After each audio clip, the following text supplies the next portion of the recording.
Bonjour à toutes et bonjour à tous, chers amis youtubeurs.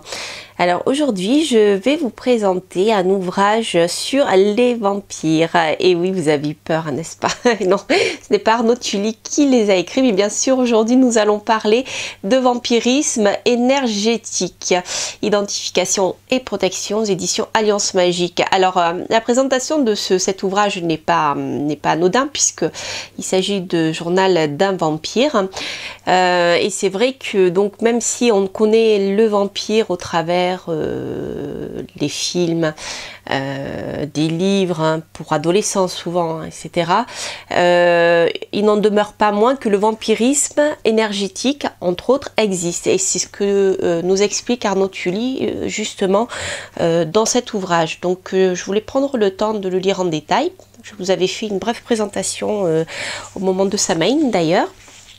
Et voilà, donc je voulais vous montrer un petit peu plus en détail de quoi Arnaud Tully nous parle, comment il aborde ce sujet du vampirisme énergétique.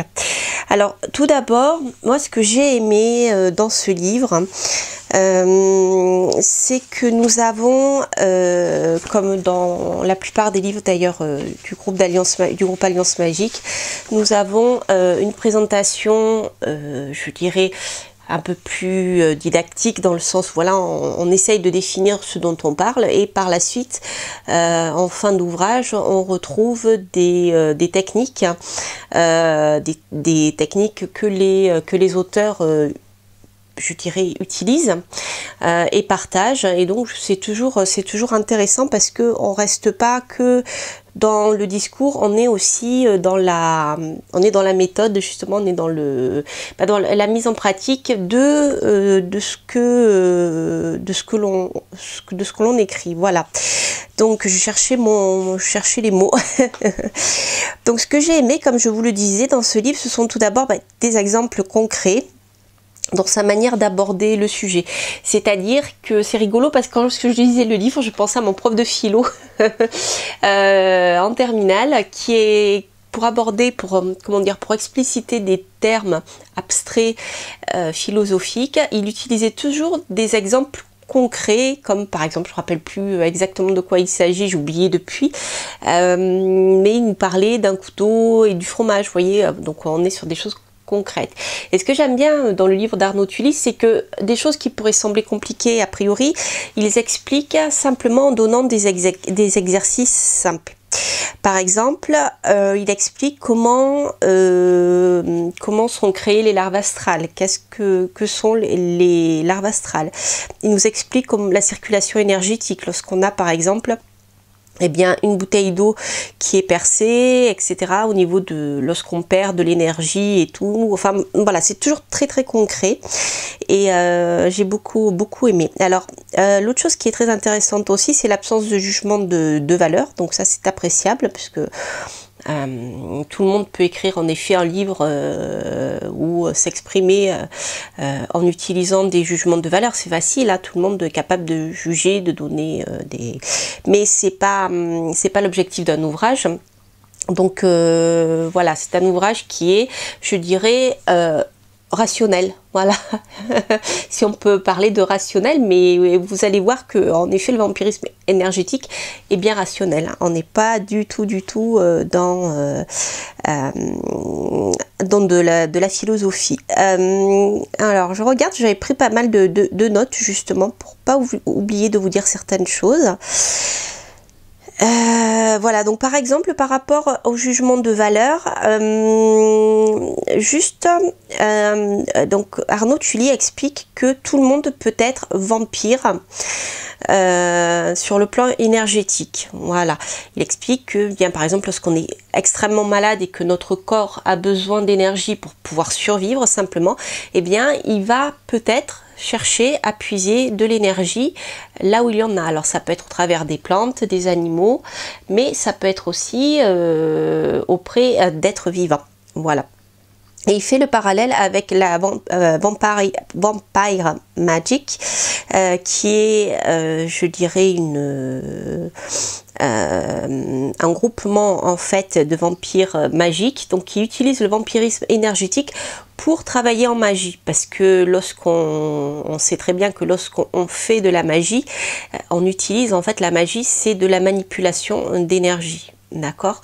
Or lorsqu'on fait je dirais tout mage, c'est que lorsqu'il va faire un acte magique, il va créer un rituel, il va se préparer et il va mettre une intention et son énergie en vue d'atteindre un objectif. On sait très bien que ça demande énormément d'énergie.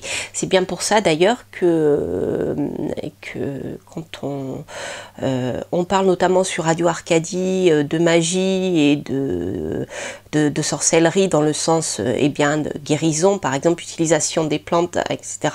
On sait très bien qu'on ne fait pas ça tous les jours. Voilà, un acte magique tous les jours quotidiens demande une énergie très importante. Donc il compare en fait, bien voilà, le vampire énergétique volontaire, hein, qui va volontairement puiser de l'énergie pour pouvoir l'utiliser ailleurs. Il fait un parallèle d'ailleurs avec le Reiki au niveau des soins, et le vampirisme énergétique qui est involontaire. Voilà, donc bon, je ne veux pas tout détailler parce que le livre est très riche, donc là je simplifie. Et voilà, donc c'est vraiment très intéressant, et voilà. Alors ensuite, alors ce que j'ai beaucoup aimé aussi, c'est par exemple, il explique les moments qui sont propices, plus propices que d'autres, à se faire voler de l'énergie. Alors ça peut être simplement le fait de se mettre en colère, parce que si vous l'avez remarqué, lorsque vous vous mettez en colère, vous perdez énormément d'énergie, vous êtes fatigué après. Eh bien, je dirais une des techniques d'un vampire énergétique est de vous faire mettre en colère. Voilà, parce que il sait très bien que le dégagement d'énergie est tellement intense que lui va pouvoir puiser plus facilement et peut-être même plus en profondeur. Donc il y a cette notion-là. L'autre chose aussi qui permet de dégager énormément d'énergie, c'est la peur. Alors la peur, vous savez qu'un animal lorsqu'il a peur, ou un être humain lorsqu'il a peur, mais je dirais a fortiori un animal parce que on se rend beaucoup plus compte sur les animaux, est capable pour fuir un prédateur parce qu'il a peur. Un chat par exemple est capable, moi j'ai vu mon chat, enfin je l'ai vu, c'est ma voisine qui m'a raconté, mon chat était rentré chez elle, elle m'a dit c'est la première fois que je vois un chat grimper à la fenêtre sur le verre. Voilà, bon, c'est vrai que mon chat est acrobate, mais il a tellement eu peur qu'il a grimpé sur du verre, hein. Voilà, donc c'est assez surprenant, et moi je l'ai vu pour échapper à d'autres chats qui lui cherchaient querelle, je l'ai vu grimper un mur de 10 mètres, hein, un mur en béton. Voilà, sans accroche. Donc, tout ça pour vous prendre comme exemple que, eh bien, lorsqu'on a peur, on va dégager énormément d'énergie. Et alors, c'est rigolo parce que justement, Arnaud Tully prend l'exemple de la planche Ouija. Et lorsque, par exemple, eh bien, il y a des entités du bas astral ou des entités qui sont en recherche d'énergie, qui apparaissent lorsque vous allez utiliser justement la planche Ouija, eh bien, il y a certains phénomènes qui vont vous pousser à provoquer chez vous ce sentiment de peur, cette peur. Moi, je dirais même plus, puisque je l'ai vécu en faisant tourner les tables. Voilà. Et je le raconterai un jour certainement sur la chaîne, ou peut-être à la radio.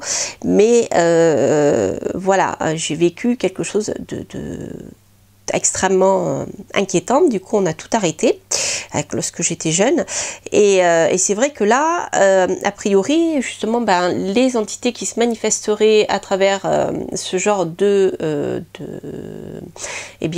travail spirit ont tendance à faire peur pour pouvoir justement récupérer de l'énergie. Voilà ce qu'il nous explique. Donc c'est vraiment intéressant. D'où l'intérêt de bien comprendre ce qu'est le vampirisme, pour pouvoir en effet s'en protéger. Et voilà, et tel en fait est l'objectif de ce livre.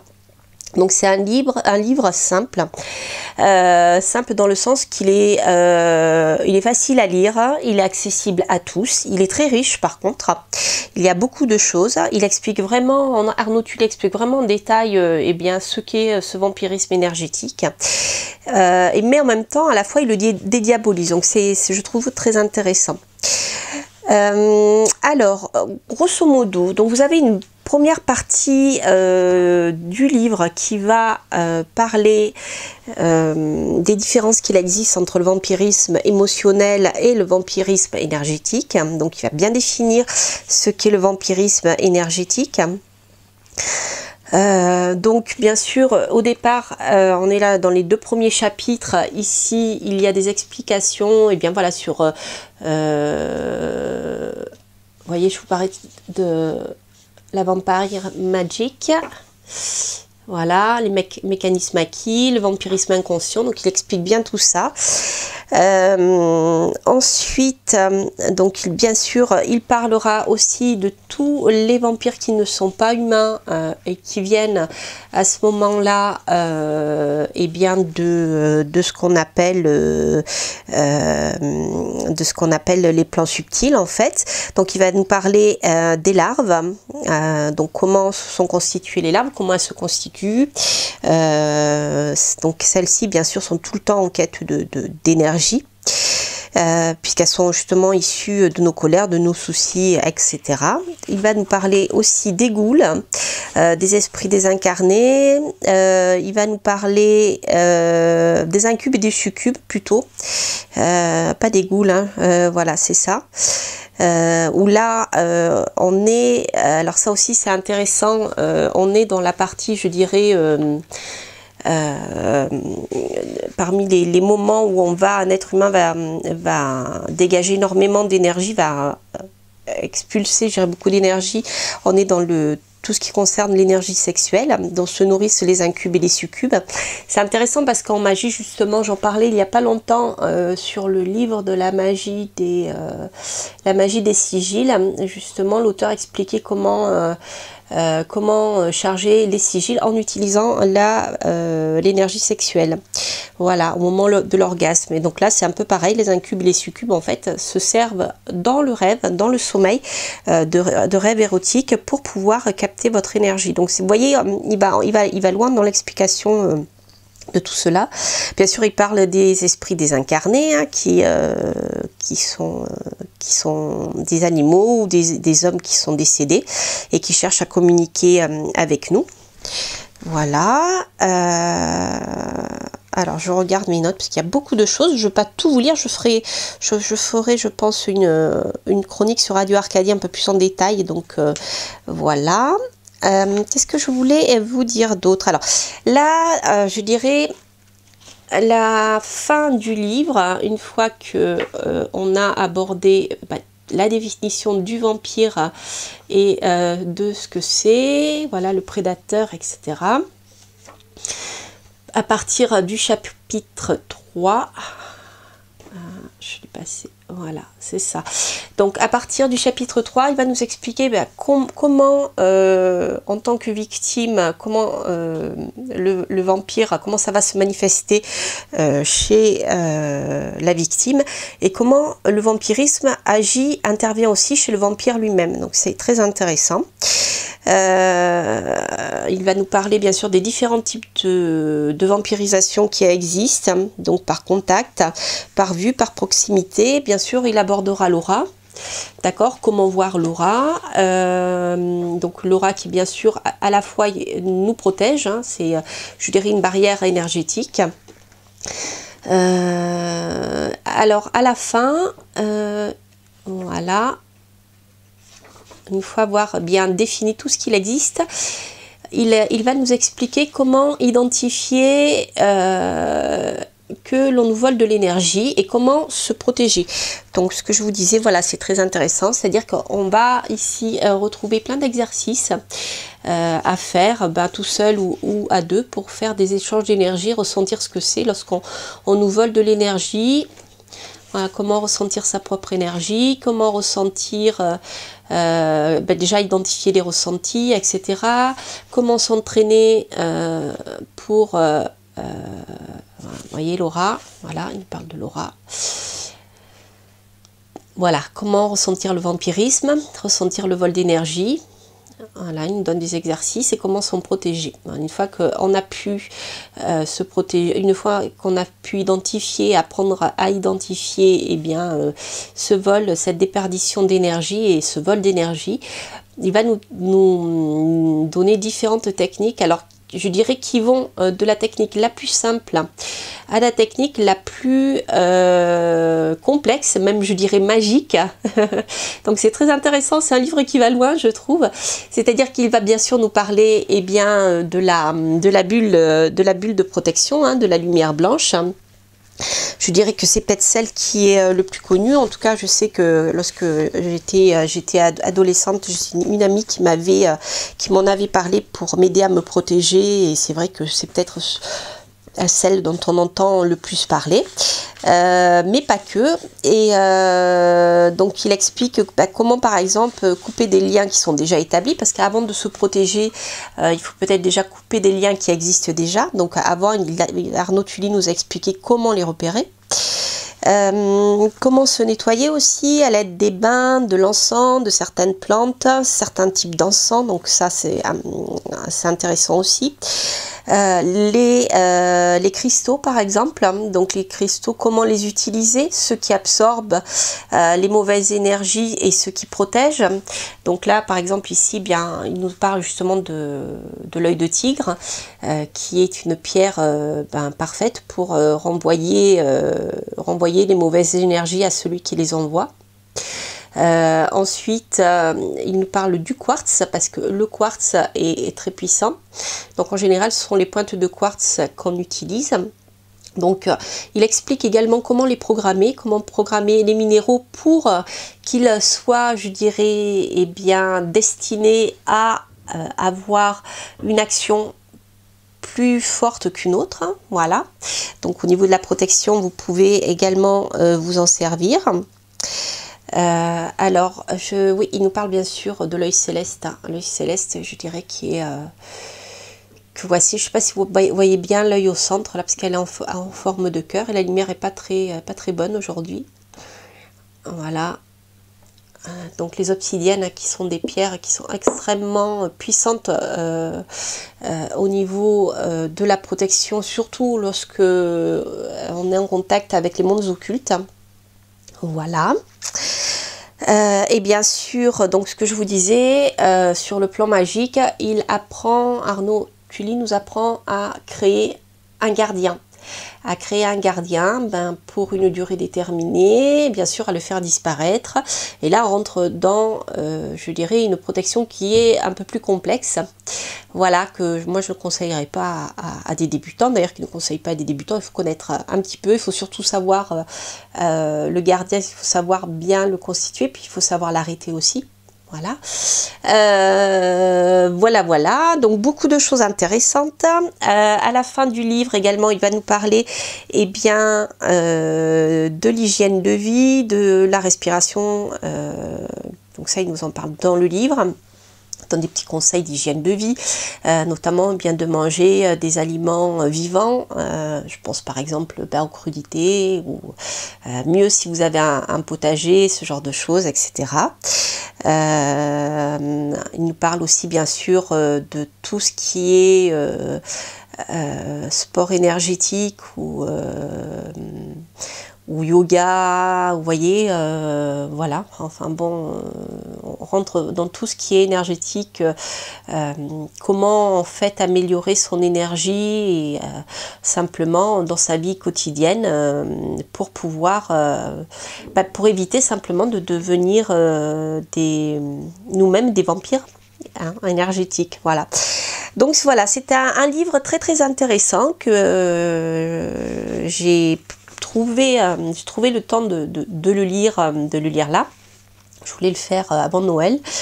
Et voilà, si vous avez envie de comprendre ce que c'est que le vampirisme énergétique, si vous avez vous-même, si vous vous sentez vidé de votre énergie, il se peut en effet que vous soyez victime d'un vampire, de plusieurs vampires. Il suffit simplement de prendre du transport en commun. Vous pouvez vivre ce genre de choses.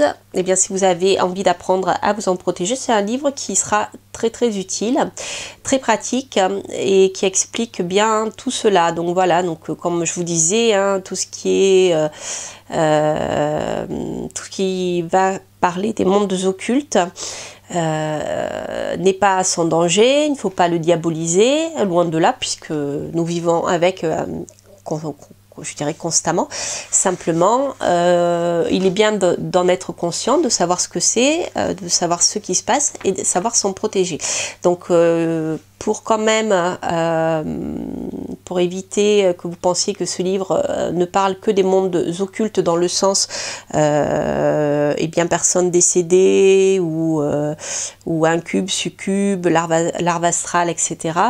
Il nous parle simplement d'un vampirisme énergétique humain qui peut être lié simplement à la maladie. Voilà, donc il aborde tous ces sujets. Voilà, chers amis youtubeurs, écoutez, j'espère que cette petite vidéo vous aura plu. N'hésitez pas à liker, à me mettre un commentaire, ça me fait toujours plaisir. Dès que je peux, bien sûr, j'y réponds. Et n'hésitez pas, si vous avez envie que je vous présente plus particulièrement certains ouvrages, que j'aborde certains sujets. Voilà, sachez aussi, pour ceux qui ne me connaissent pas encore, qui viennent d'arriver sur ma chaîne, je suis aussi chroniqueuse sur Radio Arcadie, où je présente plusieurs chroniques. Donc une actuellement avec Alina de Brocéliande sur l'astrologie, donc le samedi matin dans les news d'Arcadie. Ensuite j'anime aussi une chronique qui parlera d'un peu tous les domaines, et c'est vrai que cette saison je parle beaucoup de divination et notamment de liens avec les personnes défuntes, avec tout ce qui est du domaine du magie, de la magie, de la pratique magique, des sigils. Voilà, donc ça sont des émissions à venir. Et puis n'hésitez pas à vous abonner, comme ça vous serez au courant de toutes ces informations. Vous pouvez aussi trouver d'autres informations sur ma chaîne donc YouTube bien sûr, mais aussi sur ma page Facebook, et j'ai un compte Instagram. Donc sur lesquels je publie les dernières chroniques de Radio Arcadie, celles auxquelles j'ai participé. J'annonce aussi, il y a pas mal de choses qui se passent sur ma chaîne YouTube. Et puis voilà, je vous souhaite de passer de très bonnes fêtes de Noël. Je vous retrouverai d'ici la nouvelle année, et surtout portez-vous bien, reposez-vous bien, et passez un joyeux solstice, puisque bientôt le soleil va commencer à reprendre petit à petit ses droits. Voilà, à bientôt, bye bye.